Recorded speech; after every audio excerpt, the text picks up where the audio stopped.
morning, and I've got my 3-year-old in the backseat of the car, and we're doing errands.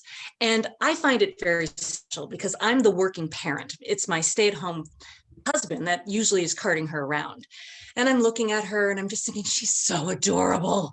And just as I'm thinking that, the car in front of me at the stoplight hits their brakes, and I have to hit mine really fast. And my daughter says, "Fucking idiot." I'm like, what? What? What? Oh, my husband happens to be half Italian and half German, so he's got a little bit of road rage that I have to deal with. I get home, I let Quincy out of the car, I walk up to her dad in the garage and I say, "Hey, you fucking pirate. We've got a parrot in the back seat and she's listening to everything that we say, and she is going to have a filthy mouth if we don't get in front of this." "All right, what are we gonna fucking do about it?" I'm like, "Okay, can we just try? Can we try? Okay, we're gonna do a swear jar, right? For every time one of us swears, me, you, her, 25 cents goes into the jar." It's like, "All right, fine." And it's going pretty well. It's going pretty well. But about 5 years later, Quincy now has a little sister, Maisie, and she's watching yet another round of Dora the Explorer, the most annoying television show on TV. It's about a little girl with a backpack, and she's got a best friend that's a monkey. And they're always talking to this map, and they're always saying, "Swipe or no swipe, swipe or no swipe." Ugh. Quincy gets up, walks to her room, comes out, flips a quarter to her dad and says, "Dora is an asshole." Boom. Boom. I'm going to remove the pen. Now I'm going to do something here that is, I'm going to share with you things I don't know about Zoom. I know that's really boring, but just because, is pinning different than spotlighting? Someone unmute yourself and tell me real quick. Pinning pins it for you. Yeah. Not for everybody. Didn't do anything for us. Yeah, we don't see the. So I should, thank you very much, Jeremy. So I will spotlight moving forward. I believe that was not the way to do it, what I just did there. Cool. Good job, Melissa. We're going to roll through these rather quickly, all right? Remember, after the first 4, voting. Here we go. Our second storyteller, Florida, AKA Badass. His name is Walt. Unmute yourself and I will spotlight you, sir. Take your time.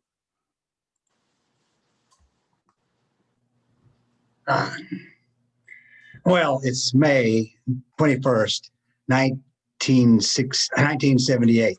And my assignment this day, I'm a newspaper reporter. I've got to go to the Civic Center and interview Dolly Parton. Yes, that Dolly Parton. Now, I'm not a country music fan, and I'm not a Dolly Parton fan. I think of her at this point as sort of a country Barbie doll. I'm not that familiar with her, but I go to the Civic Center and her motorhome is parked out back.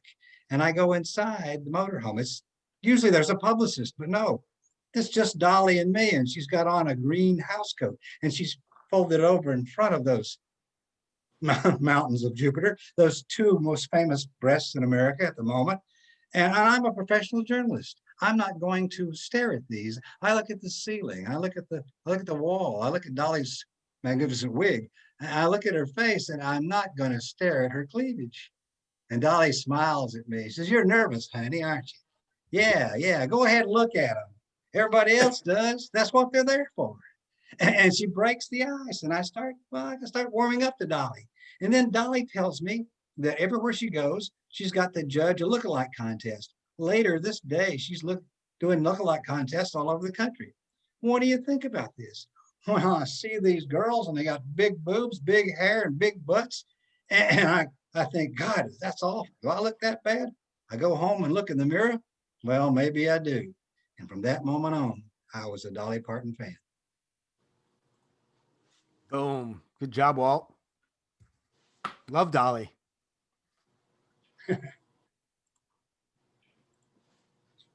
Cool. So we have 2 tellers here, and they are both, I believe, under time, which is the goal. That's the goal. Under time, and obviously whatever else you need to do to get the W. Our third storyteller of this first segment, we're rolling. We got a lot of tellers. So if I, do what I often do, which is just talk a lot, it'll take like 9 hours and people will be like, I can't do this anymore with you, Sean. Darryl, you are up next, bro. I hope that you are prepared because you're a late comer and I have to find you. Hang on one Seriously.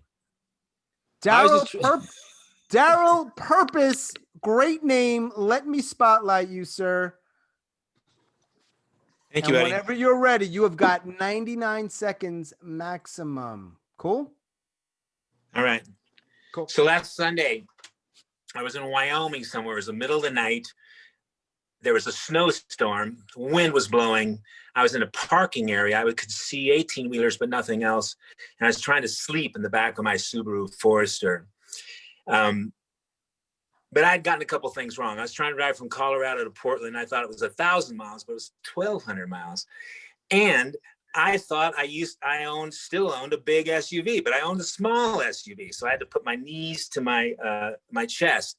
I also packed a freezer bag full of frozen blueberries and marinating beef liver. And it had turned over. And all of a sudden I realized in the darkness and in the cold that my blankets were wet because the freezer bag had turned over. I got into the front seat.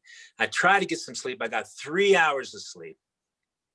I woke up at 1:30 and I thought, I'm pretty fresh here. And I realized, I thought I had driven 250 miles, but I realized I'd actually driven 350 miles. And I thought,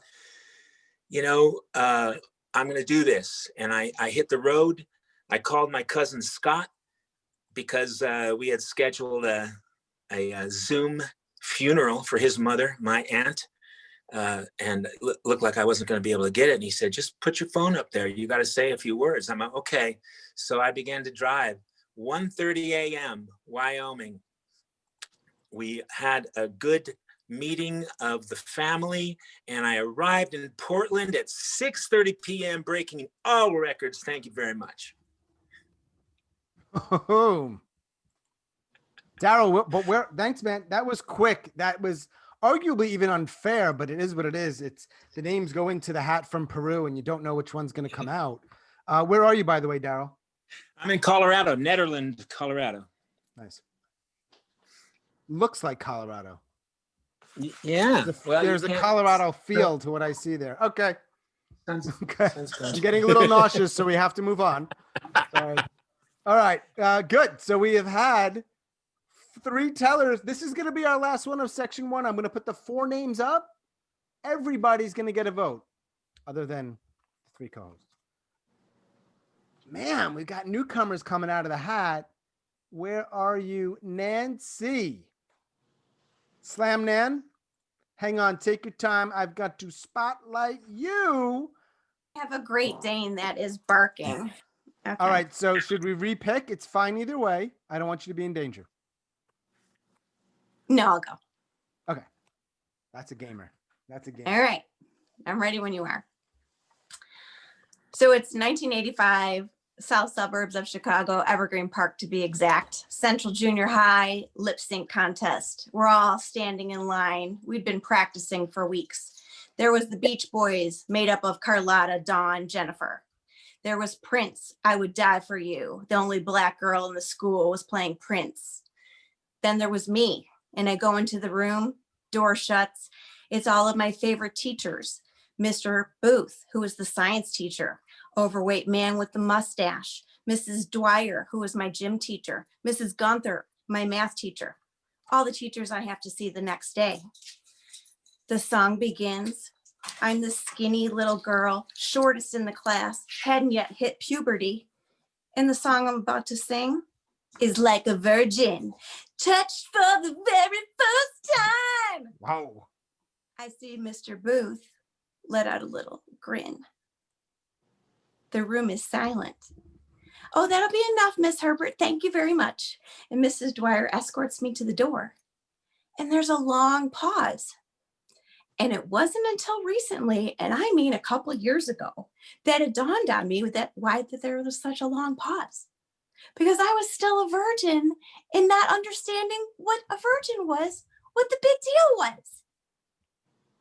That's all I got. Nice. Great job, Nancy. Wait, and your Great Dane settled down at the right time. I did. It seems. Good job. All right. So here's what I need from Steph. Steph's going to message me right now if somebody went over That means their name will not be one of the 4 names you'll see in the poll.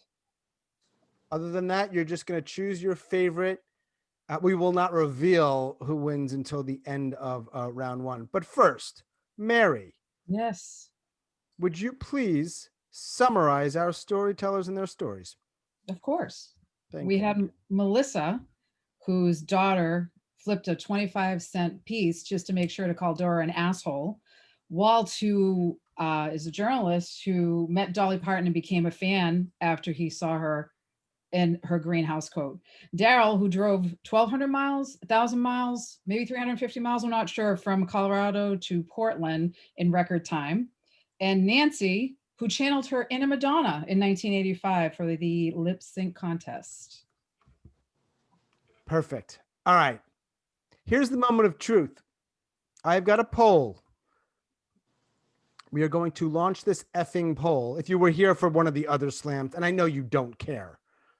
Yes, if you came late, there's a couple people. I'd prefer if you didn't vote. Everyone gets to vote. That includes the storytellers, including the ones that just told. I assume you'll vote for yourself. I think if you're like someone else wowed you that much that you want to give that away, do it. I mean, No, cool. don't do that. Don't do that. Vote for You yourself. just say the names one more time. Yeah, I'm gonna put. You're Oh. gonna, Sharon, it's gonna be a poll that I'm putting up right now. You don't have to send Mary anything. All right. Ooh. The poll is up. I believe I gave you a little description. Oh my God! How did I not find this polling earlier? This is fan-freaking-tastic. I lost my job, guys. It's awful. Did someone complain? I'm just Oh my wondering. God. Now remember, after all the first round, Mary has an additional vote. So we'll have 5 because we have 5 sections, plus potentially Mary and Steph. That's a lot. It's all good. Here we go. Everyone done? I'll give you 5 more seconds. We have 4 sections, Sean, plus Mary and Steph. Oh, yeah. Wait, what? Sorry. You're right. I was spacing out. No problem. Okay, we're cool, right? Math challenge. Richard pointed out that we have 4 sections and not 5. Thank you, Richard. This one is done. No announcements yet. We shall wait. Here we go. Poll is Aw. over. What's that? Aw, Sorry. Because, this is, story, surprise, basic stuff. I need to know if I can start drinking or not. You can start thinking. I'm giving you permission. How are you taking over my screen is what I want to know. All right. Our first teller of section number 2. By the way, those 4 stories, fantastic. Steph, great job timekeeping. Mary, great job summarizing. As usual. Fucking good team. Everybody was so perfectly under time. Perfectly. This crew isn't playing, I'll tell you. Here we go. Amazing. Our next storyteller, live from New York City. Andria, I'm going to, here we go. Take your time.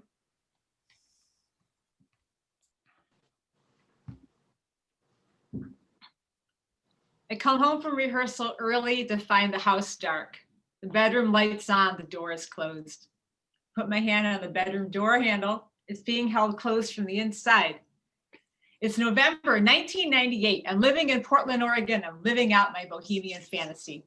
A year earlier, I had hitchhiked across Ireland. I'd hopped a freight train, and I eloped to the guy I'd been with since I was a college freshman, Wayne. We drove to Las Vegas in a snowstorm and got married by Elvis impersonator.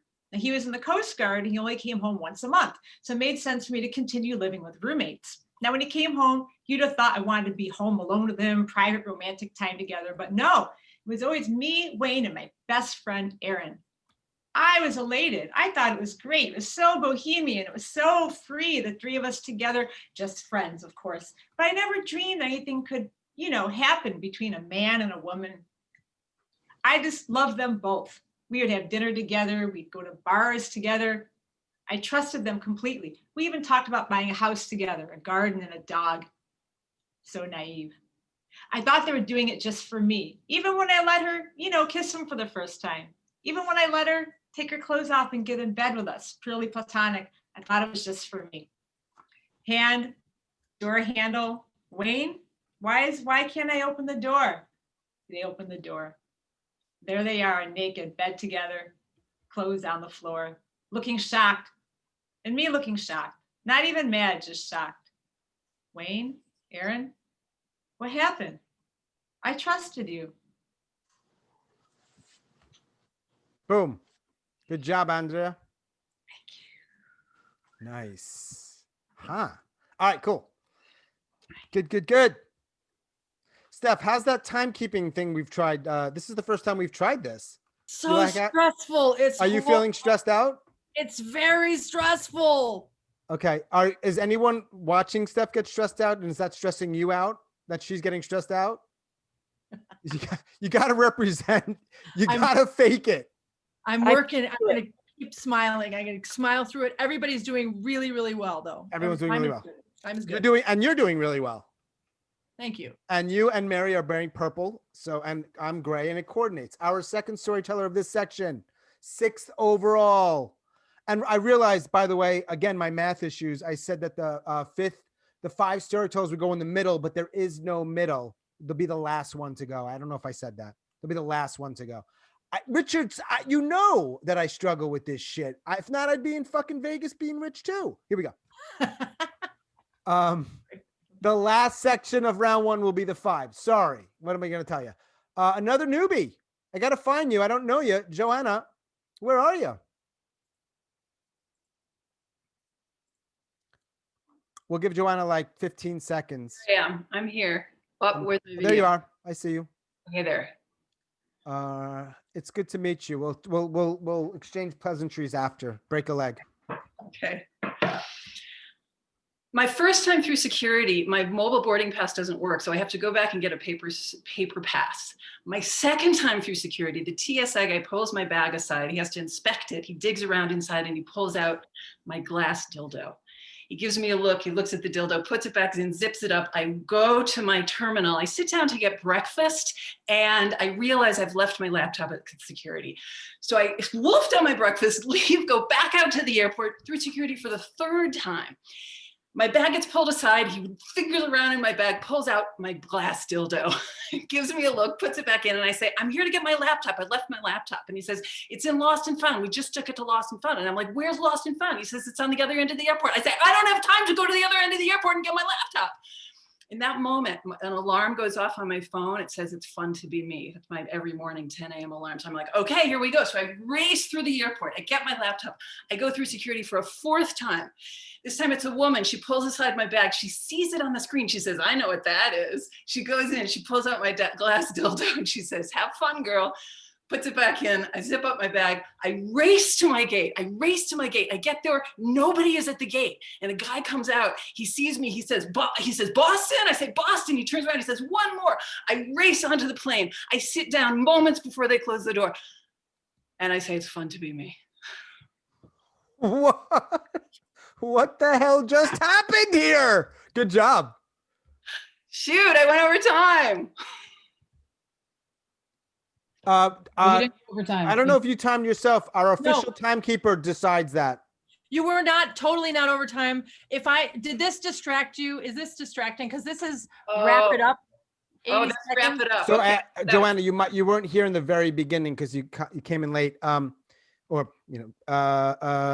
Yeah, obviously now you know. So we figured 80 seconds would be enough of a cushion. So Okay. So I apologize for that. I know you might have rushed your ending a little bit, but good job. Sorry. If she has a few more seconds, she could tell for a few more seconds. Yeah, it's probably not going to work. If you don't want the sign, if you don't want the sign, you don't have to have the sign if it's just too distracting. Right? Don't you think, Sean? I think if somebody actively doesn't want it and they say that, sure, no problem. Yeah. I don't think it makes much of a difference because you're not like flashing something or it's not like loud strobe or whatever. All right. We'll work it out. We'll work the kinks out. Steph, your teeth are looking very good this evening. I mean, I think we can all agree. It's a purple coordination. Our third storyteller of section 2. God, the numbers, man.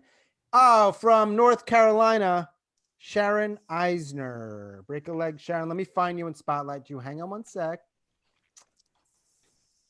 There you are.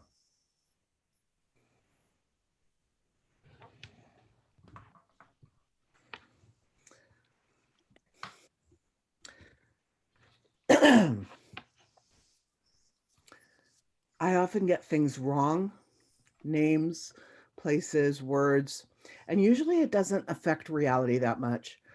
Like the time I was really excited when Weird Al Yankovic ran for Congress and he got in and everything was good, and then he had to quit. And it turned out, I found out that Weird Al Yankovic is not the same person as Al Franken. Nobody was hurt. It's all good. And then, you know, when I was in 6th grade, I remember my teacher drove this car that had such an embarrassing name. Oh my God, I don't know much about cars, but I think I might have been the only 6th grader who knew that it was not cool to drive a Volvo. What the fuck is that, right? So I eventually found out, you know, not a Volvo, but the one time when it really affected my reality was when I was little, about 9. And it was very apparent that Santa Barbara, California was on the brink of a Holocaust because they were treating people unequally and unfairly. And just like the Jews had to wear yellow stars in Germany, there were yellow signs in Santa Barbara, California, basically saying, we don't care about anybody's religion.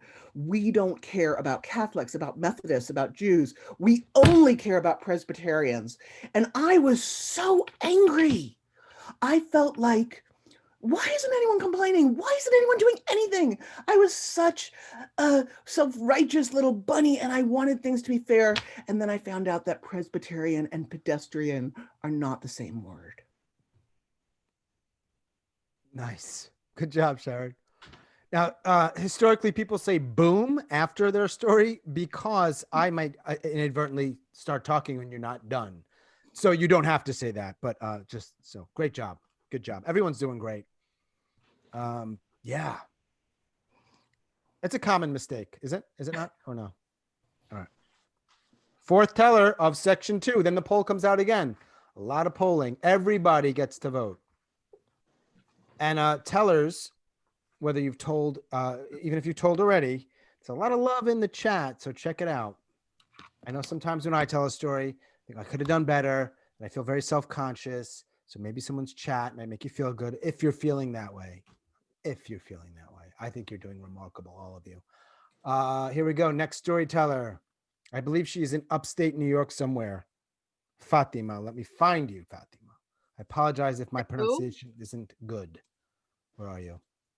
It's really unfortunate that this is my first time and I'm in the same group as the glass dildo lady. I could not agree more. Yeah. Okay. So when I moved to my apartment a few years ago, I didn't own any furniture and I also didn't have any money. So naturally I turned to Craigslist. I found this gigantic wicker dresser that had an iron frame, but I drove a tiny little Honda, so I needed someone to help me move it. I called up my brother Humvee and he has a van. He's also really temperamental and kind of an asshole. And he showed up sleep deprived from having pulled an all-nighter, cranky the whole time, was rushing me, and clearly didn't want to be there. So I turned to say goodbye to the couple that we're buying this dresser from, and I hear this loud glass shattering noise behind me. And I turn around and there's just glass everywhere. And apparently he has slammed the trunk of his van closed without checking to see if the dresser is clear and has shattered his entire black windshield.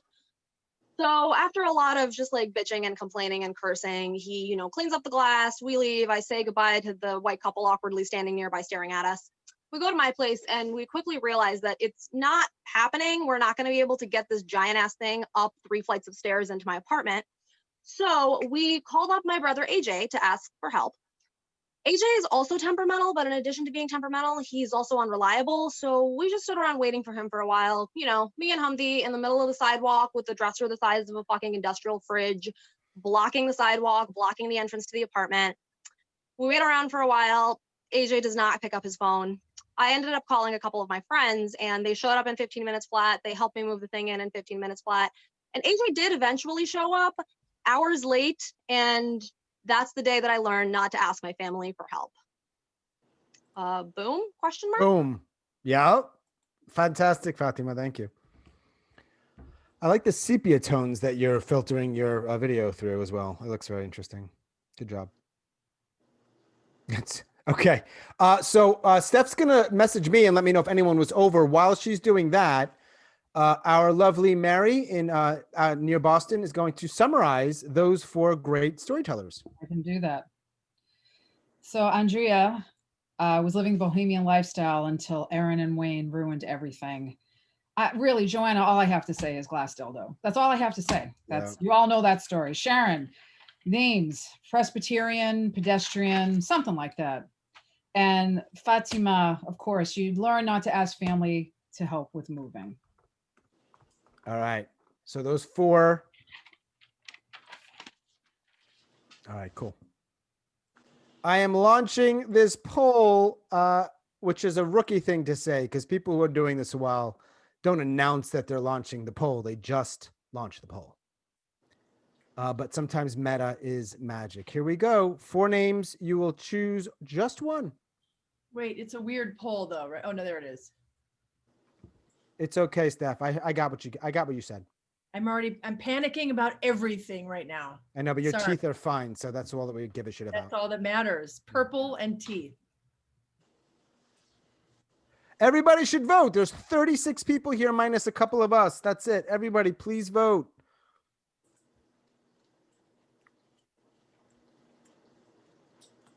Thank you, Kurt. All right. I'm doing these polls like 40 seconds. That's 5 more seconds. Most people have voted. A lot of people.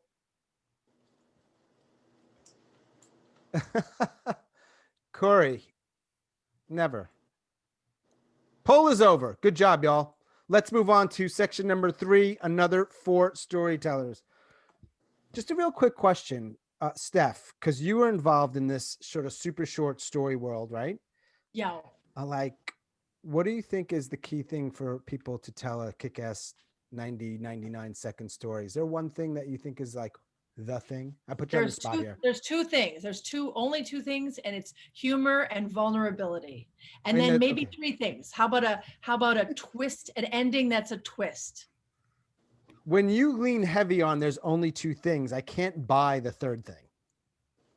There's only 2 things. There's only 2 things, this and this. Oh, and maybe a third thing. Yeah, okay. All right. The ending has to have a twist. Like you know, it's when somebody says, "Oh, this story is about the time that my brother dropped the piano on my mother," and then they tell you the story. So you have to be surprised at the end.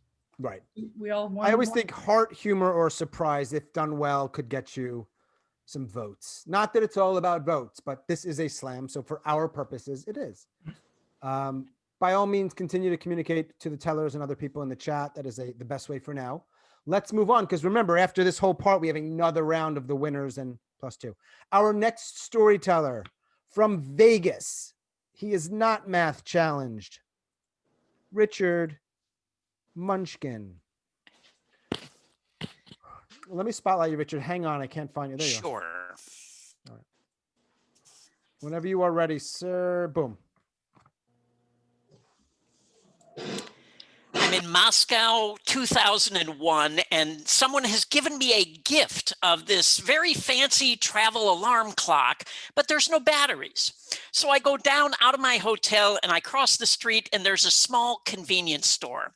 And I go in and I'm looking around for batteries and I don't see any. So there are 2 older men behind the counter, and I say, "Do you have any batteries?" And they look at each other, kind of shrug, and I go, "Batteries, batteries?" Like most Americans, if you say it over again, suddenly they're going to understand English, but they don't get it. So I'm thinking like, well, what takes batteries that I can describe so they'll understand? So I think like a flashlight, So I'm trying to describe a flashlight, like you unscrew it and you put the batteries inside. And one of the guys looks at the other and they say something in Russian, and the guy goes, "Oh," and now he comes back and he gives me a jar of pickles. And so I said, no, do you have a pencil and paper? And so they give me that, and now I draw my best version of a AAA battery. and they look at it and they kind of scratch their head, and then I see the light bulb go off, and one of the guys says something to the other, and they talk in Russian, and he goes, yeah, and he goes behind the counter and he comes back with a box of condoms. Now, I never got any batteries in that store, but if you're ever in Moscow and you need either a jar of pickles or a box of condoms, I have the drawing for you. Boom. Boom. Richard Munchkin, Las Vegas, Nevada. Good job, Richard. Yes, I have a question. By the way, for those people who might have come on late and told a story, there's at least 2 of you. There's a second round. Some of you will go on to a second round, which means another different story. So if that's maybe you, if you're feeling confident and you don't have a second story, you have about 20 minutes to get your shit together. Okay, let us move on. Storyteller number 2 of this section. You guys are crushing it. I am not surprised. This is fantastic. So thanks for being here, both tellers and audience. Next teller is live from Chicago, Maria Morris. Where is she? Maria, where are you? If we can't find Maria. I'm right here. Awkward moments, awkward Zoom moments. I'm right here. There you go. Take your time whenever you're ready. Wait, let me start my own clock here. Okay. I never believed in the death penalty until my in-laws moved in with us last December. We're out of money. We have no other options, my mother-in-law told me on the phone. How can you be broke? You just took us to Alaska on a cruise. She's like, well, where do you think the money went? Well, it all went to you. This is one of the most entitled people you've ever met.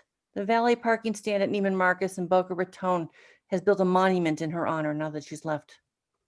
But my father-in-law said, we're 100% independent. You guys don't need to do anything for us. We just need a roof over our heads. By January, they're here. I call them the house plants.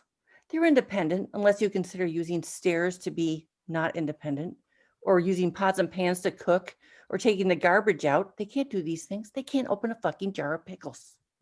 And as of April, they can't drive anymore. It all came to a head right after lockdown.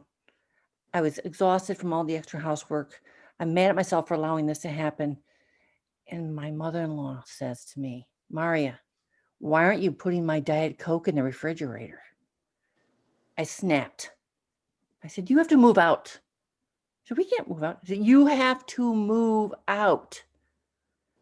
I had blood running through my veins about 80 degrees Fahrenheit below. Fucking furious. But I did the research. They had nowhere to go. And then what happens? October 29th, the woman faints in front of me. She has COVID. I take her to the hospital. She's sick. She's getting sicker. It's unsure what's going to happen. I'm like the fucking Grinch. I feel bad. I care. I don't want to be responsible for her death or anyone else's death. No more death penalty. I'm sorry I even thought it. Boom. Wow. Boom. Holy shit, man. Venom. All right. Yeah. I am not saying anything to anyone because I have been on at slams where people, the host will say something and I feel like it's leading the audience in some way. I stand against those practices. I'm glad to engage with you, ask you how you are or where you are. I will not show any favoritism. I think everybody's almost equal. All right, here we go. Number 3 section, section 3, number 3. And I'm not blowing smoke up anyone's ass here. You guys really are doing a beautiful job. So that's great. Thank you for that. Check out the chat when you have a moment. I know you have to listen to all these stories, but there's some love coming through and people are asking stuff. Our third storyteller of this section in Boston, Julie F. Baker. Let me find you, Julie. Yeah, the quilt helps so much. Thank you. I was 19 when I met Heidi. She was a beautiful badass, totally fearless, and I wanted to be just like her.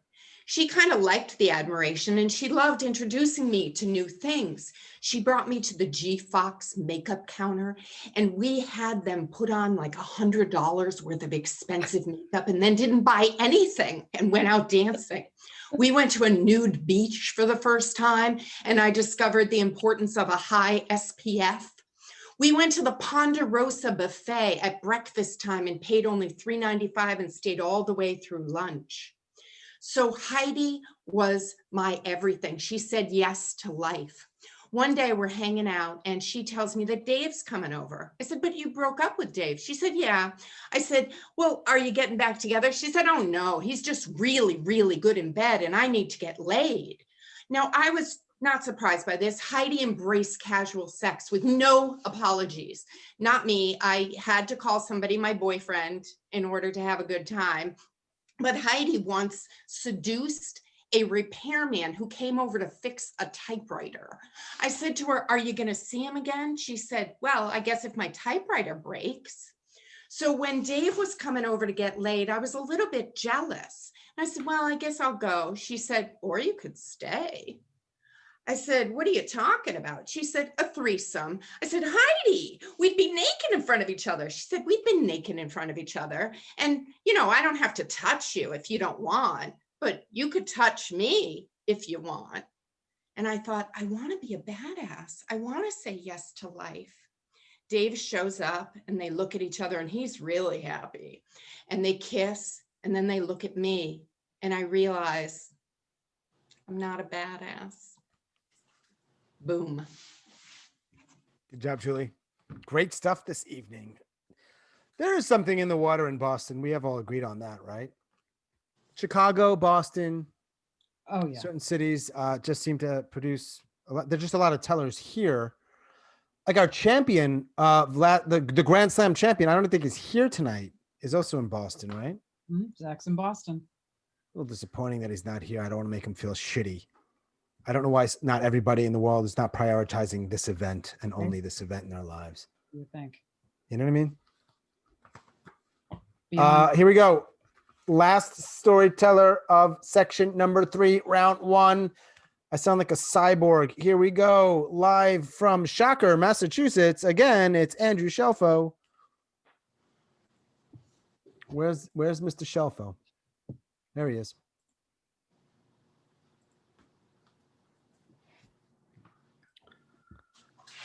I don't know, because I was just a kid, if Ronnie was a bully or just a jerk. I did know that whenever he was around the neighborhood, things were not as much fun as when he wasn't around. When he was there, he would make fun of us and he would threaten to beat us up, and it was just a total drag. Once when I was 12 years old, I was walking to the candy store with my best friend, John, and I was really excited because it was the first time I'd been able to walk in 8 weeks because I just had double knee surgery and the doctor had just given me clearance to go walk without crutches or braces. And as we're walking to the candy store, we run into Ronnie, and he walks with us for a while, and then he starts talking, and then out of nowhere, he hip checks me hard, and I fall into the gutter in agony. Thankfully, nothing was broken, but that was Ronnie. He walked away laughing. Typical Ronnie. Ronnie died in 9/11. But here's the thing. He wasn't the only kid from my neighborhood to die in 9/11. One of my really close friends, Chris, died in 9/11 as well. And Chris was the antithesis of Ronnie. He was generous to a fault. He loved everyone. He always rooted for the underdog. And he was the one that got Ronnie that job in the World Trade Center because he'd heard that Ronnie was down on his luck. So he got him a job.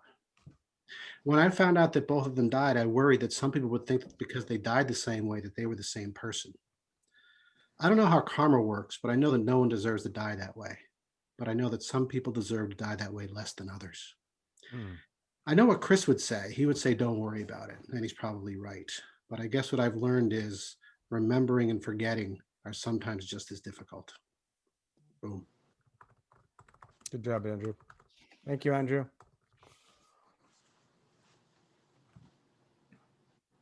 All right, good job. Sorry for the pause. Steph, send me any information that I need. Mary, hang on 1 second.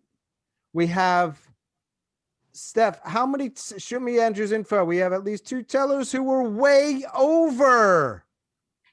I know. I that tried upsets to me. cheat. I tried, but I couldn't find, I was texting you saying 2 people are over, and then you knew, I said 2 people might have been over, and you said, yeah, they were over. And I think you know the time, like without even checking the clock somehow, Sean. Well, we're confirmed. So they were 2 over. So Mary, we only need summary of 2 people. And I just want to confirm that. I apologize for this awkward inner working stuff, Steph, but Andrew, I assume, was under time? Andrew was fine. Okay, so we only need Andrew and Richard. Unfortunately, Maria and Julie were significantly over. Sorry, ladies. I know it sucks, but we got to be fair. What do you got for those 2? Sure. So Richard never got his batteries in Moscow, but did get a jar of pickles and a box of condoms from his drawing. And Andrew talking about remembering and forgetting is just as difficult, and his 2 friends who passed in 9/11. Cool. All right. I do feel shitty that we have to do it that way, but I don't know. Just got to be fair. All right, let me launch this poll. It is obviously with 2 people. I will launch it and give you the same amount of time we have before. Let's say about 40 seconds or so. So let's get at least 30 people to vote, because we have 36 total.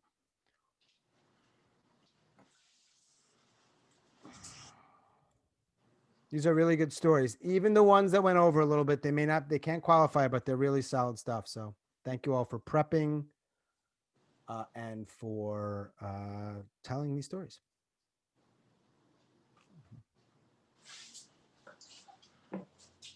All right. Give it 10 more seconds.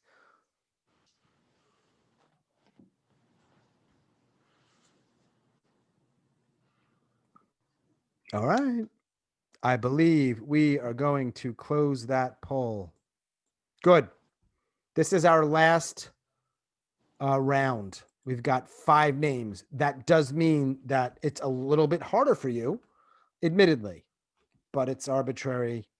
And if you really want to get angry at Darryl or Johanna because they came in late. Sorry, guys. I never want to take responsibility. I just want to deflect it on all of you.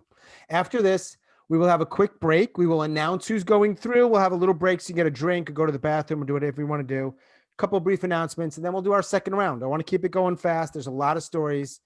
And I've just realized, is Andrew still spotlighted? Awkward. All right, here we go. The beginning. Now, you 5 of you know what's coming. You have been patient. I appreciate that. Our next storyteller, live and fierce in Arizona, Mary Jo Pollock. Let me spotlight you, Mary Jo. Take your time.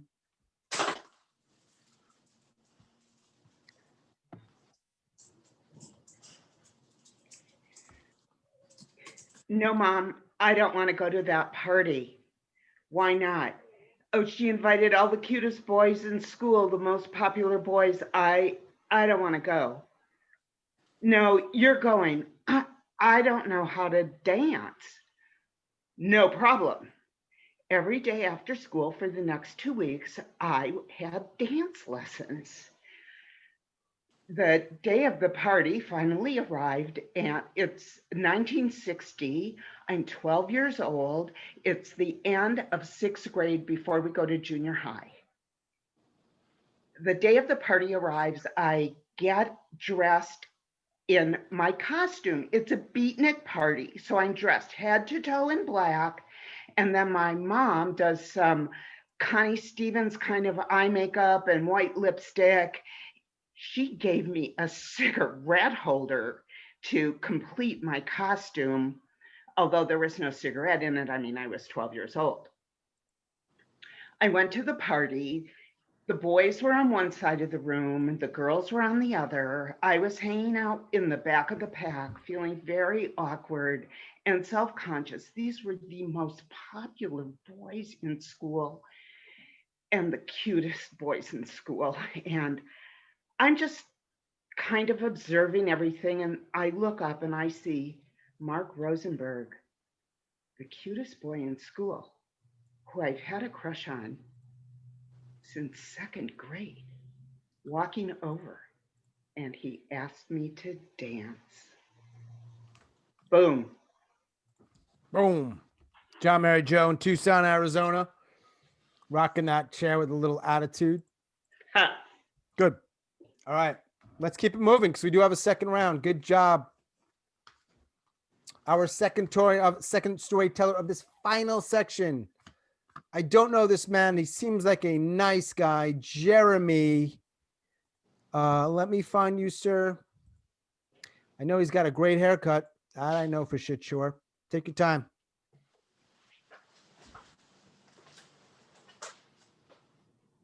My aunt used to call my dad a Pollyanna. She said that there wasn't a cloud in the sky that he didn't find a silver lining in. He could find the bright side of anything, even cancer. I would go down and see him every month after he was diagnosed, and ask him how he was holding up. And he always responded the same, with a big grin on his face. Well, I'm still buying green bananas, he'd say. I was happy to see that he was keeping his sense of humor. I just wished it would have been better to begin with. 2 years later, and it was clear that the chemo hadn't worked. The surgeries had been a failure, and the stomach cancer had metastasized to the rest of his organs. The prognosis was death. It was just a matter of if, or when, not if. I spent some time with him. We talked about his life, his regrets, what he wanted me to do for his wife to support her after he passed. And I told him all the things that he'd done to help me understand what a good man was, just by showing what a good man looked like. When the phone rang and I saw his name popped up, I answered it immediately. I could see his grin through FaceTime when I asked him how he was doing. And he said, well, decided I'm not buying green bananas anymore. And so I packed my bags and went down to be with him when he died. Boom. Thank you, Jeremy. Appreciate you sharing that. Good. All right. Jeremy, by the way, where are you? Seattle. Oh, Seattle. All right. You know, friend of Melissa's, or is that random? That's random, although we're friends now since we're sharing this experience. Wow. That's a little wink, wink. I don't want to. Okay. Hey, hey. All right. Melissa's blushing. I can't actually see her, but there's some blushing. Okay. Maybe we should spawn. Oh, I'm sorry. Okay. All right. Again, no one usurps my authority. No, I'm just playing. All right. Here we go. By the way, Mary is doing such a good job summarizing, I think. Oh, thanks, love. And Steph is doing a great job timekeeping. Woo, she is. And it's also not an easy job. Neither of them are, but I mean, there's a lot of hate being spewed towards you right now, Steph, and you're handling it so gracefully. And we're all so proud of you for figuring out how to use the poll, Sean. Thank you very much. Thank you very much. I can't get away with these good looks. I need more than just this handsome face. Our next storyteller, live from North Carolina, another local, Kat Dean. Give it up.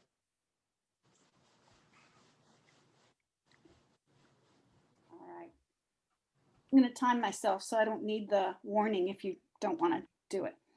All right. Steph, you've been warned. She doesn't want the warning. Stay away. All right. I'm standing at the front of my French class after my final exam, which was a speech I would write and deliver. And the exam had not gone well. Everybody in class is laughing except the professor, who looks kind of pissed. And finally she speaks and says, "You have confused the word champignon with the word champion.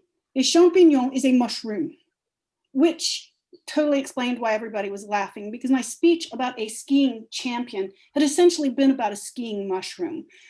And I walked back to my desk, really humiliated, with this cloud of anger over my head and daring anyone with my eyes to say one word, and nobody did for 2 days.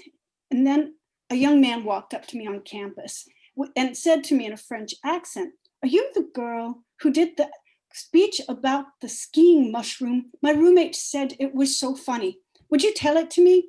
And I'm just about to tell this foreign exchange student where he can go and what he can do when he gets there, when it dawns on me that every day he communicates in a foreign language and risks making a fool of himself. So I decide I'll go for it. And I give him my speech. We're like, "Champignon du ski, il dit swoosh, swoosh, swoosh." And I do the motions, and he laughs still, is just holding his stomach. And he says, "You have such a good accent, you could pass for a French girl if you weren't saying stupid things," which I know he must have meant in the best way. And you know what? Nobody was trying to humiliate me. I did that to myself. They were just laughing at a good story. Thank you, Kat. French mushroom. We are almost done with round one. Again, after our final teller tells, then we will get the information. We have the 4 winners from those sections, and then 2, one from Steph, one from Mary. They get to say who they like. So there'll be 6 going to the second round. Take a little break, and then we'll do our last round, and then we'll have a champion. And we will have a few more of these, by the way, and then there'll be a grand slam. And then maybe one day there'll be a grand slam of the grand slam. We'll call it a grand slam. Enough. I'm feeling weird. Here we go. Second to last teller. Here we go. Live from, I believe, Dallas, Texas, home of the Cowboys. He probably doesn't want to talk about that this year. Where are you, Mike? There you are. Yep, I hear you, bro. All right. Not the time for the Cowboys. This is about you. From a rickety old treehouse near heaven, I watched as you shaved away inhibitions with the precision of a surgeon, but you were no virgin to perversion. That night, you'd be wearing women's clothes again. So smooth and subtle, you removed stubble in your struggle to transform from king to queen. And I watched as you came out of that closet wearing a skin-tight sequined mini, capturing those skinny legs just so. Your makeup flawless, earrings blinging, looking like RuPaul in drag. Oh, you thought you were America's next top model. And I can still see all those strangers, one of many, more than willing to deliver prophylactics at your revolving back door. Sat up in that tree like a rotting piece of fruit, watching as the cable guy laid pipe, the plumber plugged leaks, and the postman always came twice. That's where I learned to count. You see, that was Sesame Street for me. And the worst moment of my life was seeing another man between your thighs, but shh, I'll never tell, Daddy. No one need never know what I saw you so. I'll never tell, sir. I'll never tell. But you tell me. Why weren't you a father to your son who's still waiting for one? I'm still waiting, Daddy. And all I know, all I'll ever know, is that I'll never climb trees again. Thank you, Mike. Good job, bro. Oh, I do not. I don't. We're not going to hear Mike when Dallas has a good season, because that would be crazy. Imagine that. All right, cool. Last teller is you know who you are. The last teller is the only teller of the evening who has had a little time to wait. It's a math thing. See that, Richard? You see what I did there? So after this one, we're going to do that poll. And that's that. All right, cool. Obviously, our last teller, you don't all know this, but he knows it. Live from Chicago, one of our first timers is Jeff Stein. Jeff, what's up, man? Break Howdy. a leg. So my best friend's son has just turned 6 years old, and I'm at this birthday party at Chuck E. Cheese. I am bored out of my mind when all of a sudden I feel like something tug at my leg. And there's like a little kid down there. And he looks up at me and he says, "Mister, why are you so fat?" Now his father, who is standing right behind him, does absolutely nothing.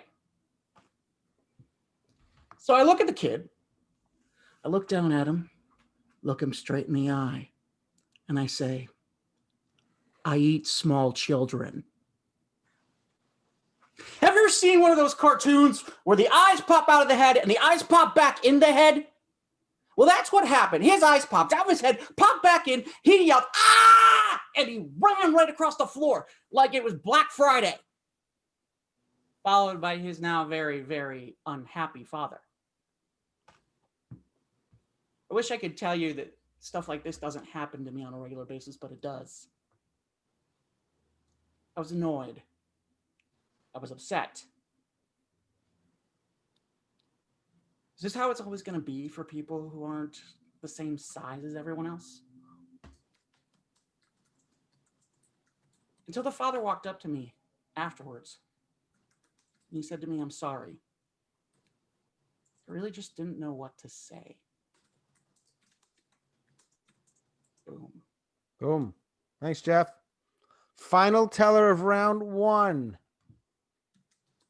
Steph will message me with anybody that was too far over to be considered. And then Mary will do our summaries.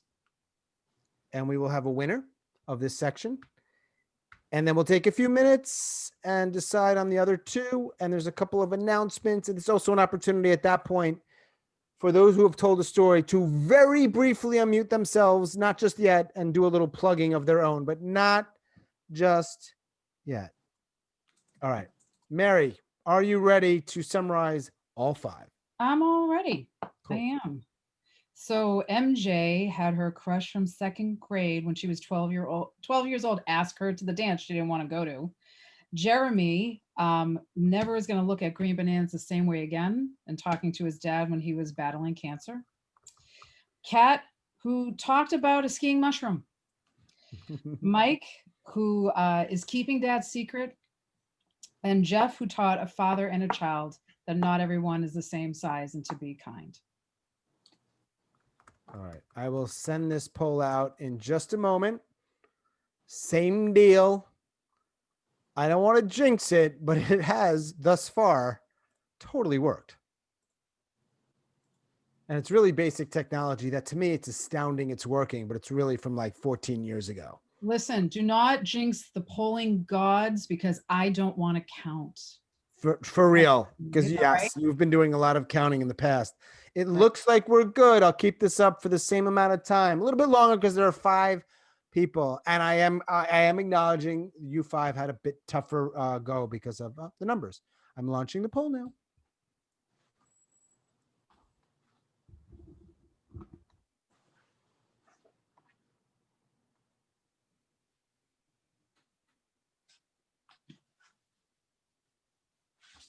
This is really close, so everybody please vote.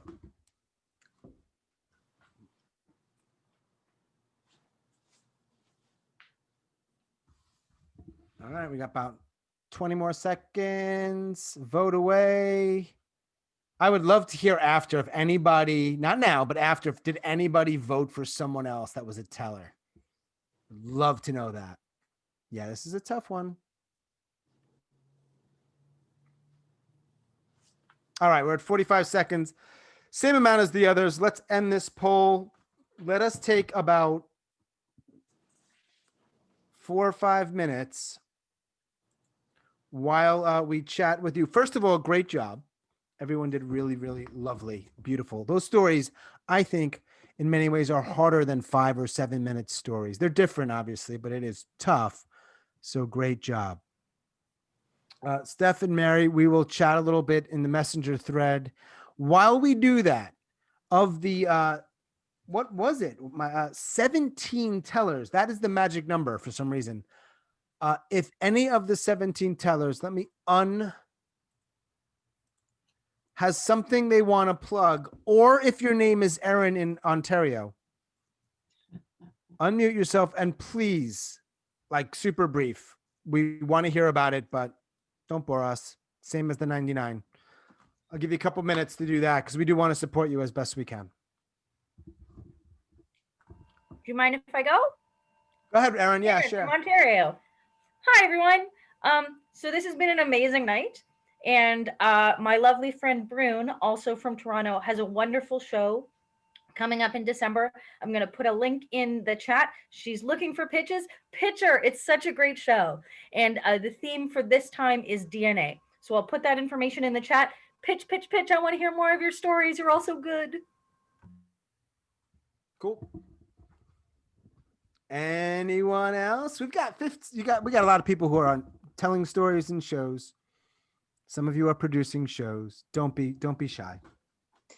Please tell us. I'll plug some stuff too, but I want to give you the floor too. Hey, Johanna. I host Boulder Story Slam, and we're doing a special event, a race themed story. So, which actually I'm leading an 8-week workshop for a mixed race group of people to dig into stories around race. And then so it won't be a competitive slam at the end, but everybody will tell story. We've done it once and it was incredibly powerful, and we're doing it again. So if you or anyone you know want to jump into that, it'd be great to have you. Thank you for that. Hey, Julie, thank you for raising your hand. Julie Baker. I co-produce a show called Now Listen Here, and we've decided we're going to host virtual themed non-competitive open mics on the third Friday of every month until we are allowed back in person. So follow us on Facebook and Instagram and Twitter. We also post somewhat daily story prompts to come up with ideas for stories. Cool. And Melissa Reaves. Yay. Hi. This is so much fun. I just love it. Yeah, thanks for being here. Yeah. So I'm in a show on the 7th. It's out of LA called The Otter House.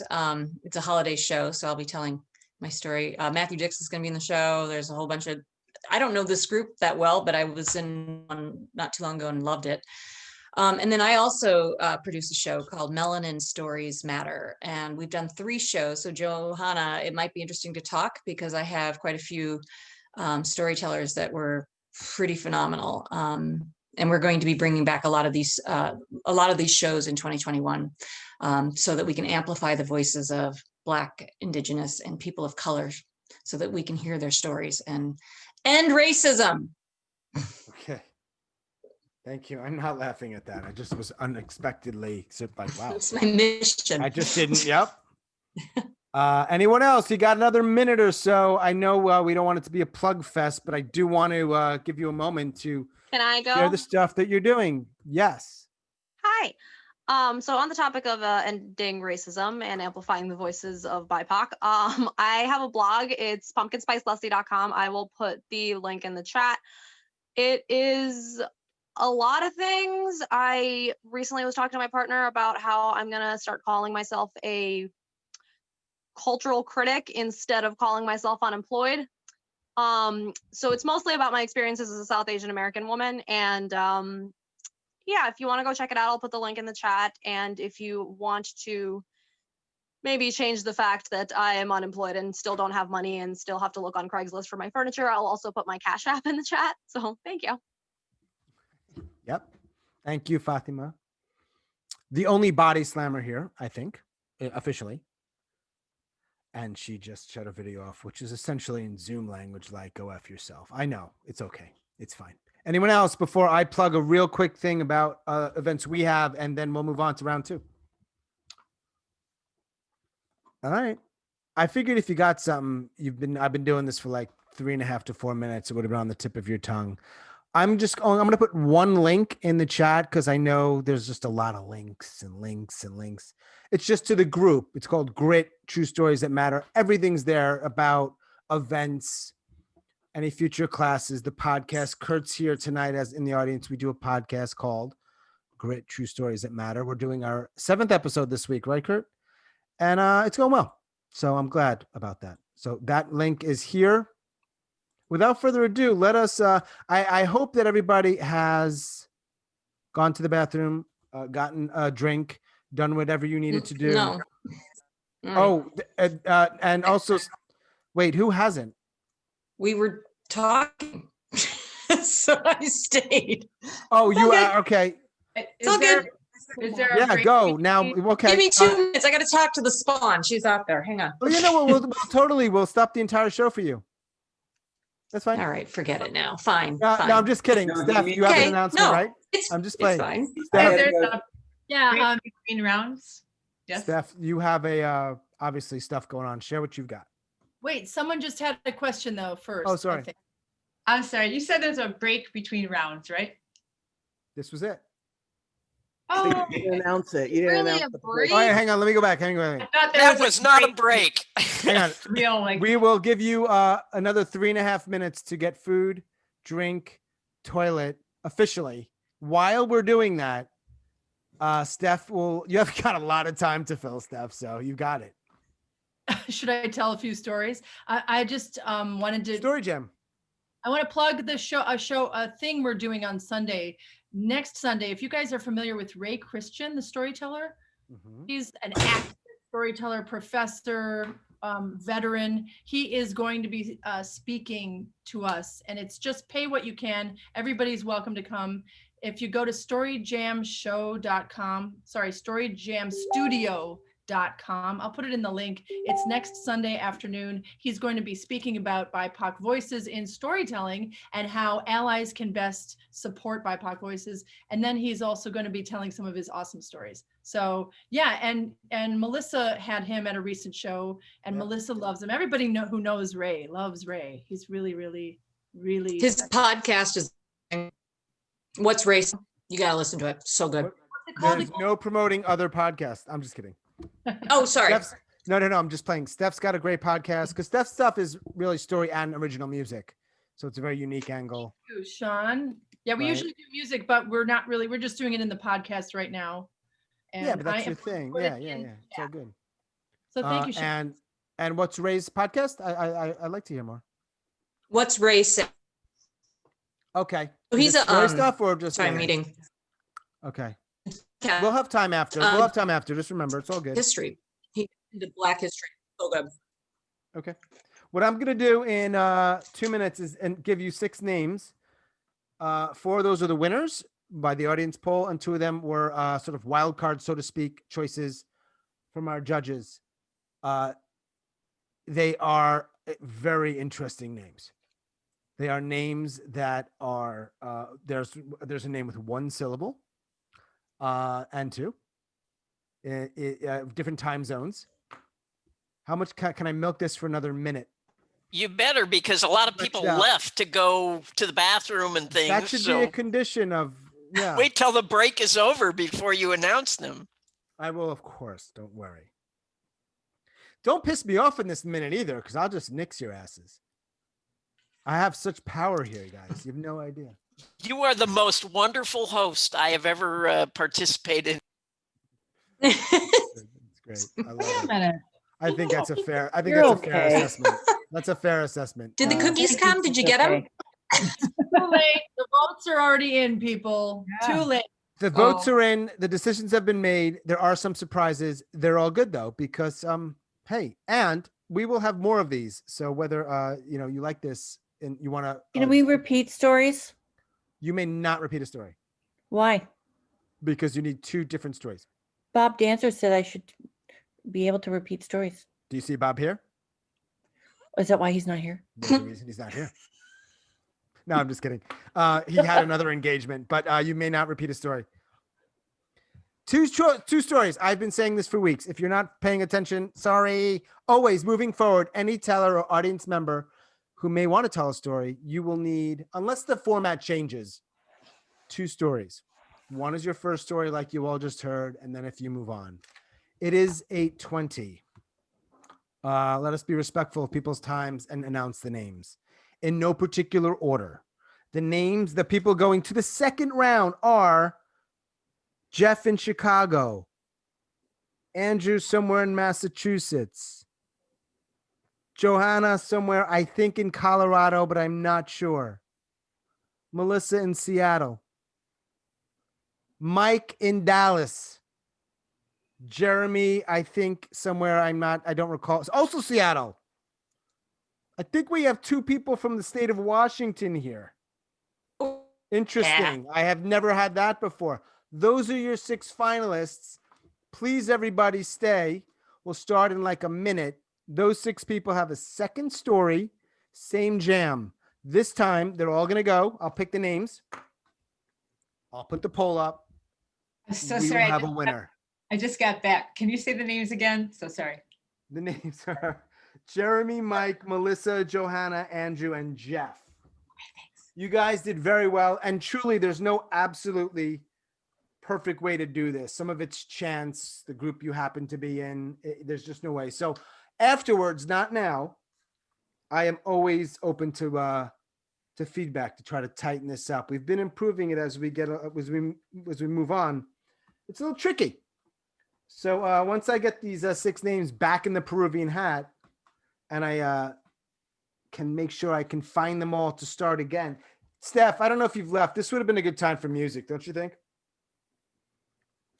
It really would have been a good time for that one thing you mentioned that we weren't allowed to do. This The would belly be dance? The belly dancing thing? It was something else. Can't say it live. Oh, Elena. That's the way to create some surprise here. I'm dying. What? Wow. Nice, Steph. Does anybody know what I'm talking about? The no masturbation rule. Oh, the no masturbation rule. Julie. Do the glass dildo? Yeah. I was thinking the same thing. All right. So once again, if you hear your name, please get ready because I'm putting your names back in the hat one last time. Jeremy. My second story. Jeremy. Jeff. Mike. Melissa. Andrew. And Johanna. And it's cool. It worked out the way it worked out, but a lot of new people. And new names, whether they went to the second round or not. I'm thrilled that you're here and you're participating. And the goal is to grow the community, not just the 99 second.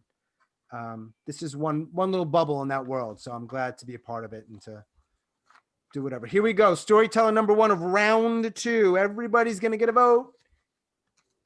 Go fucking figure. Once again, it's Melissa Reaves. That's weird, Melissa. You keep going first. Thanks, John. Hey. Okay.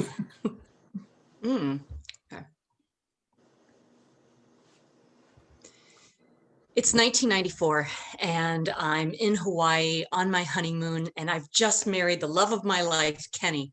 And we're so in love and we're so excited because we're going to walk through life hand in hand. And we're in Hawaii at a luau and it's amazing. There's like this amazing pork and purple potatoes and we're sitting around with strangers and they're great. And we meet this one couple and they're on their 30th wedding anniversary and they're really corny. They're like, hi, I'm Mel and I'm Sue and we're the Johnsons. And we notice that Mel doesn't have a hand. It's just like this little nub that he has. And it's conversation, it's kind of their shtick and we get through it. It's all good. Next day, I got to get more of that pig. And we go back to the luau, but this time it's all different people. And we're sitting around with totally new table mates. And Kenny says, guy doesn't have a hand. What? He doesn't have a hand. What? Oh, he doesn't have a hand. Oh my God, that's so weird. That, you know that spiritual messages come in threes. Where's another person that doesn't have a hand? What are they trying to tell us? He's like, I don't know. 20 years pass. And just like the waves crashing on the beach, our marriage has receded. And we're sitting at a park bench. And he says, so are we done?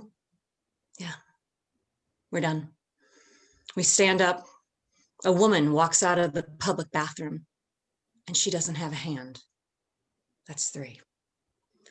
We walk away single-handed towards divorce. Melissa Reaves, in or at least near Seattle, Washington. Sammamish. It's not really important. No, Sammamish, Washington is my mother. I think near Seattle works as well. It's fine. Good job. Thanks. Round 2, teller number 1 was also our round 1 teller number 1. We can't write this stuff. All right, number 2. Here we go. Our second teller, round 2, is, I can't see. I hope you can see this name in my camera because I'm Andrew Shelffo. Andrew, let me find you. Where are you, you handsome man? Oh, there it got awkward again. Here we go. Okay. You're good, man. Whenever. I'm 7 years old and it's a Saturday morning and I'm engaging my Saturday ritual, which is to get up early, go downstairs in the basement and watch cartoons before anybody else in my family gets up. But I'm interrupted by a knock at the door. So I go upstairs and I open up the door and it's Mr. Hochberg, our neighbor from 2 doors down, and he doesn't look very happy. He tells me that one of my brothers, my older brothers, left some beer bottles on his front lawn and he wants them cleaned up immediately. Well, I have to decide, do I wake up my brothers or help Mr. Hochberg? So I go out the door with Mr. Hochberg in my tidy whities to go pick up the beer cans off of his front lawn. And when I get back home and I tell my family about the early morning visitor, they're not happy. My father goes and talks to Mr. Hochberg. My brothers are upset. My parents say, you know what, just avoid him. Don't Don't get them all riled up again. So that's what I do. A few years later, at our annual 4th of July block party, which Mr. Hawkbird and his family never come to because they're always out of town, a group of friends and I were kind of wandering around, and then we walked past Mr. Hawkbird's house, and we noticed that the awning on his porch is smoldering. And I get worried because I'm sure he's going to blame me for it. So I go over and I tell my father. My father comes over and he takes a hose from Mr. Hawkbird's yard and he just puts the fire out. And he never says anything about it to anybody. And he taught me something about being a neighbor that day. I was embarrassed. I hated that guy. He interrupted my cartoons. He marched me through the neighborhood. He dissed my family. But my father said, you know what? That's okay. But I still like to think that Mr. Hawkbird had to explain more than once why I was walking down the street on a Saturday morning with a 7-year-old in tighty whities. Boom. Andrew. Andrew, was that laughter coming from your home? No, that was coming from somebody else. Ah, this is why we must mute, because we are giving favoritism and we must not. No, that's cool. Laughter and clapping and hands are all good. Andrew Shelffo, somewhere in Massachusetts, is probably enough for us, I think. Yeah? Cool. Let me remove you. Good job. Great stuff. So we have total of 6 in the second round. Melissa was first. Andrew was second. They've been doing this 99 thing for a little bit. Our third storyteller, Johanna, I'm guessing has been doing this for quite some time, but is new to this little bubble. Let me find you, Johanna. Where are you? There you are. Storyteller number 3, second round. Break a leg. Oh, wait. I gotta time myself. You're all good. You're all good. Okay. I'm on a speedboat in the middle of a lake in Michigan at the family reunion. My sister and my 4-year-old niece are being pulled on a tube. My nephew is bouncing all over the boat. I'm pretty sure one of those kids is going to go under and I'm going to have to jump in and save the day. And I'm ready. And my secret is I want something to happen. It's the family reunion and I've showed up once again without a husband and without a kid and without a job, and my mother is pissed. So I want to be the hero. I want to save the day. And nothing happens. So later that night, we're on the dock, it's happy hour, it's lovely, and we see this duck quacking and flapping and against this boat post, and we're like, what's going on? And I see that the duck is caught on a fish hook and a fishing line and flapping against this post, and everybody covers their face and turns away and says, I can't look. But I go towards the duck. I whip off my sweatshirt, I jump in the water, I swim to the duck, I get there and I reach for his neck and I realize I can kill this duck in this moment with my hand. So I grab his beak and I'm treading water and I'm gulping water and my dress is heavy. I grab his beak and I yank the hook and I yank it and I yank it and I can't get it out. I yank it and I yank it and I finally get the hook out and I release the duck and I swim back to the dock and everybody screams, Joe, you're our hero, you're our hero. And I jump back on the dock and the duck swims around and we make eye contact and he says, thank you. And I say, no, thank you.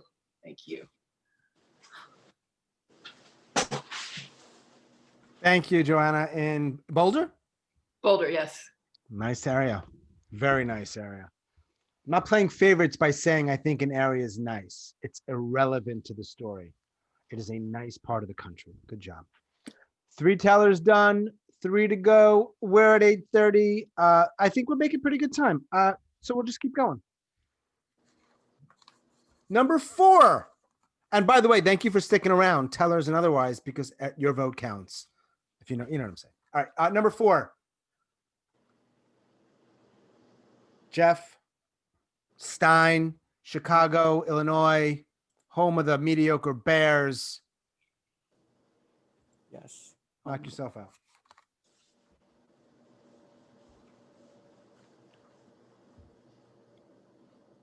My dad is in a rehab facility because he hasn't been feeling well lately. And I decided I'm going to go visit him. And when I get there, he's in the middle of physical therapy. And for some strange reason, he's just giving the physical therapist a hard time. He doesn't want to do it. He doesn't want to walk. He doesn't want to do anything. And normally this would be a problem, except that's my dad to a T. Always whining, always complaining. And I know this because I'm exactly like him. But I know he can do it because, as he's told me, he's from the Depression. You know, back when dinosaurs roamed the earth. So I know that he can do it. I'm like, Dad, just do it. No, I can't. Dad, just do it. You can do it. No, I can't. Dad, just fucking do it. And he couldn't. And those are the last words I said to my dad. My dad had non-Hodgkin's lymphoma, Elsner syndrome. He was only supposed to live for 1 year. He lived for 12. He was a strong guy. And my last words were, fuck it. I miss him. Boom. Thank you, Jeff. Chi-Town. Good job, man. All right, we have got 2 tellers left. Like last time, we'll take a vote. And just so we're all on the same page, you're not losers if you don't win. No one's calling you losers.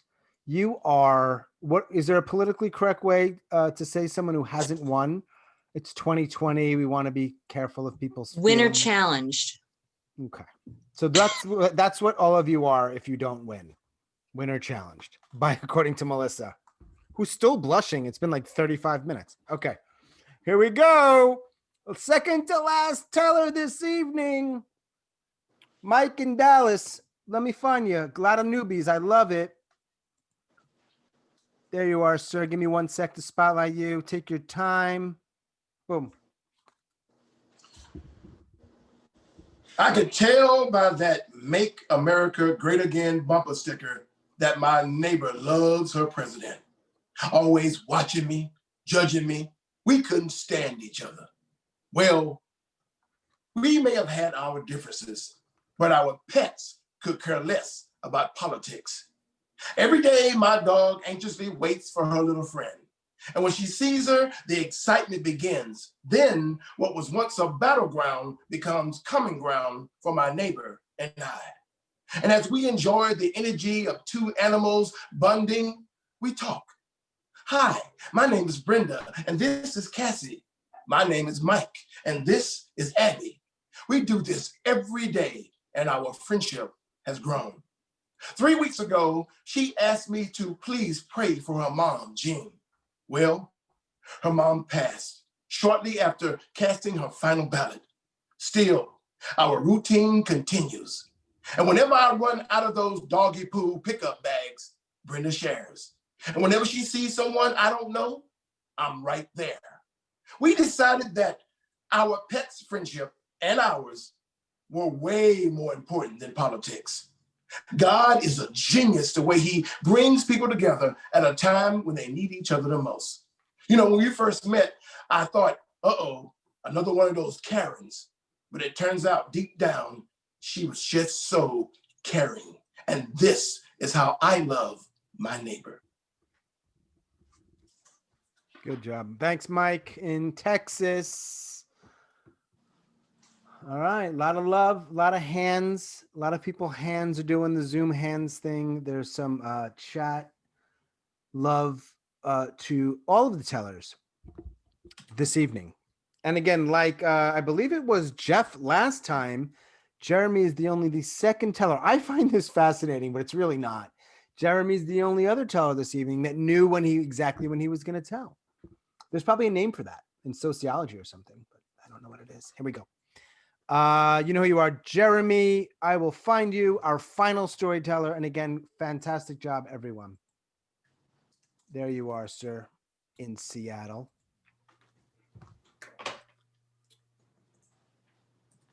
I was 35 years old when I found out I was racist. It came as a surprise to me, which is not how these things usually happen, I don't think. It was a warm fall day, and I was standing in my driveway talking with 4 of my friends, 4 of my white friends. And I knew things were going to go south quickly when one of my buddies looked over his shoulder and then leaned into us and asked if we wanted to hear a joke. Things didn't get awkward when he used the N-word. They got awkward when I stopped him and said I didn't want to hear it. There was some back and forth, some, come on, man, lighten up. It's just a joke. And some hard feelings when I walked in the house and shut my door. So the thing was, I'd known these guys since high school, and it wasn't the first racist joke I'd heard by any means. But it was the first time that I'd had the courage to stand up and say, hey, I'm not okay with this. I'd somehow fooled myself into believing that because I didn't tell the jokes and I didn't use racial slurs, that I was better than them and part of the solution instead of the problem.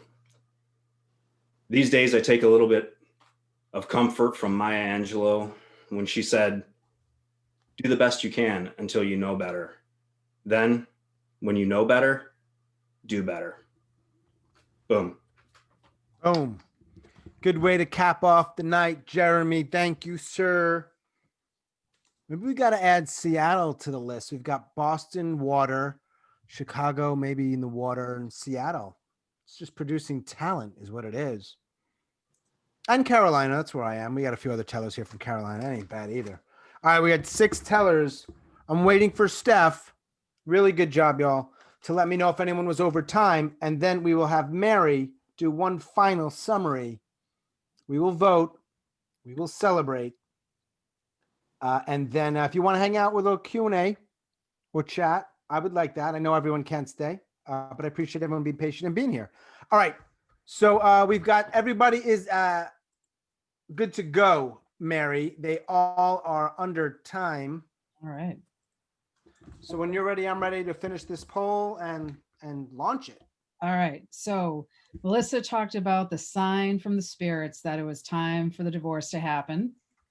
Andrew talked about Mr. Hockenberger, who ended up walking him down the street when he was 7 years old in his tidy whities to clean up beer bottles, but his dad showed him to be a good neighbor. Johanna had a duck that saved her reputation at the family reunion. Jeff and his story about his dad and his last words to his dad as he was going through rehab and battling cancer. Mike talking about how his dog and his neighbor's dog, even though she was a Trump supporter, helped them bond over those cute puppies. And Jeremy learned that he could do better. Good. All right. Give me about 15 seconds. I'm going to launch it. Killer stories. I Good agree. stories. Yeah, killer. All right. I just want to make sure that these descriptions are clear enough. All right. This should be it. 1, 2, 3, 4, 5, 6. Save it. Launch it. Thank you, everyone, again for being here. And I love that people are ripping on me. I just love it. Because it was a long time. Hey, look, would you rather get no rippage ever? No one ever shows you any sort of attention or some shitty attention? I'll take the latter. I'll take the latter. They do care in their way. Right. They care. Sure. Okay, I seem to have figured out the poll and got it right for this entire evening. And your slam winner is, please pick one.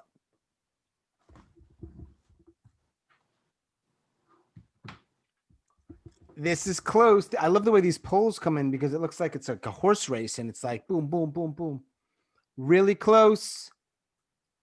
Oh, yeah. Guys, make sure you vote. You must vote.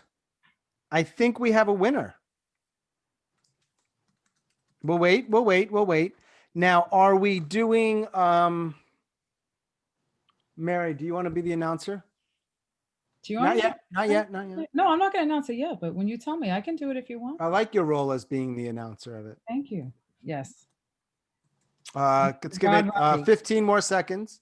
Looks like most people have voted. And again, not to say it over again, but thank you for being here, whether you're audience or teller. And if this is your thing or you want to do more of these kinds of things, we'll have more.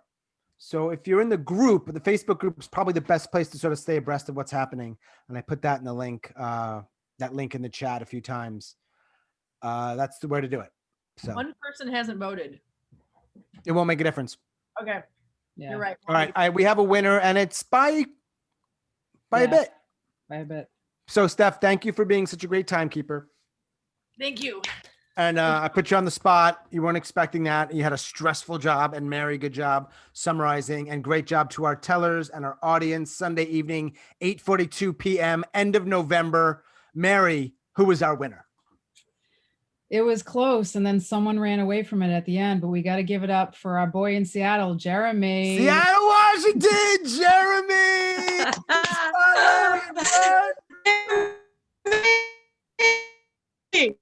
Making the PNW proud. That's Wow. fantastic. Representing. All right. Good job, Jeremy. For the record, though, and just to kind of give a plug for Steph as well, I'm originally from the Chicagoland area, so I don't know. Kind of the best of both worlds that way. You got it. You got it both ways. Yep. Something in Chicago. Good job, everybody. Really good job. Good stories. Good flow. Congrats, Jeremy. We'll connect. You got a prize coming to you. So we will connect later tonight or tomorrow. I'm good for it. And let's do a formal thanks, and we're done. And you can sort of ease into the post chat Q&A if you want. I know we've been together for almost 2 hours, so I 100% if you're ready to get and skedaddle. But thanks, everyone. I will announce soon when the next slam is, and I hope to see you there. Bye. Thank you. So much fun. All right. Now we're in slightly looser. Guys. Good job, Amazing Andrea. Stories, everybody. Amazing, amazing. Really good. Really good stories. Like I was surprised. Steph renamed herself Good Teeth, which I think is appropriate. There was a lot of talent. There was a lot of smiling and good teeth, I noticed. I just noticed that. Come on, Corey. Flash those I pearlies. think that there was also something to be said for the bald man this evening. Yeah. There is something to be said for the bald man. Outside Always of that, I've got nothing to say. So unmute yourselves. Don't all talk at once. And right. So we'll stop wind it down. Congrats again, Jeremy. Stop recording. Stop being live on Facebook. Thank you. This is the after show. Stop. All right, wait. Just everyone say hello to Facebook Live and say goodbye. Do this, whatever you want. Hey, bye, Facebook Live. Thank you for attending. Wow, how not to produce a show. Noted. All right, stop the recording. Now you can